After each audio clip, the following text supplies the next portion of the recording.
आज मैं जिस बिंदु पर आपसे बातें करने जा रहा हूँ वह इंसानियत, ईमानदारी और अपने सच्चे व्यक्तित्व पर आधारित कुछ बातें हैं। लोग कहते हैं कि ईमानदार वो हैं जिनको कुछ पद प्रतिष्ठा या कोई पावर नहीं मिला। जब आप असहाय होते हैं, आपके अंदर कोई पद नहीं होती, आपके पास ना कोई पावर होता है, तो आप केवल ईमानदारी की बातें करते हैं, ईमानदार होने का पर गर्व करते हैं। लेकिन जैसे ही आपके अंदर कुछ पावर इन्वेस्ट हो जाए, पद मिल जाए, आपके कलम में ताकत आ जाए, तो ईमानदारी आपकी ख़त्म हो जाती है और आप भी उसी रास्ते पर चलने लगते हैं और उस भ्रष्टाचार के रंग में रंग जाते हैं। इसी पर आज मैं कुछ बातें आपसे शेयर करने जा रहा हूँ। कुछ लोग कहते हैं कि मैं असहाय हूँ, मेरी देखभाल करने वाला कोई नहीं है। इस संदर्भ में मैं कहना चाहता हूँ कि इस ब्रह्मांड में कोई भी असहाय नहीं है।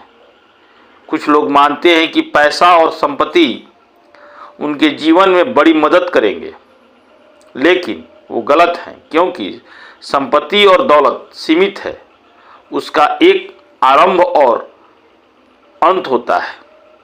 यह आपको कैसे मदद कर सकती है? हर चीज़, चाहे वो जैविक हो या अजैविक, गतिशील हो या स्थिर, उसे एक आश्रय की आवश्यकता होती है। परम पुरुष ही एकमात्र वास्तविक आश्रय हैं जो सभी के हैं। परम पुरुष ने सभी के लिए एक प्रणाली बनाई है जिसमें डांट और दंड देने का प्रावधान है, परंतु इसके पीछे उनका गहरा प्रेम और स्नेह है। इसलिए दुनिया में किसी भी कठोरताओं या कठिनाई से डरिए मत। जो इस ब्रह्मांड का रूप है वही आपके साथ है। इसलिए बिना किसी चिंता या भय के अपना जीवन जिए। वह आपको आपकी आवश्यकता के अनुसार सब कुछ प्रदान करेगा। कुछ लोग परम पुरुष से प्रार्थना करते हैं कि हे भगवान, कृपया मुझे शक्ति दीजिए। मेरी राय है, परम पुरुष से शक्ति मांगने की कोई आवश्यकता नहीं है।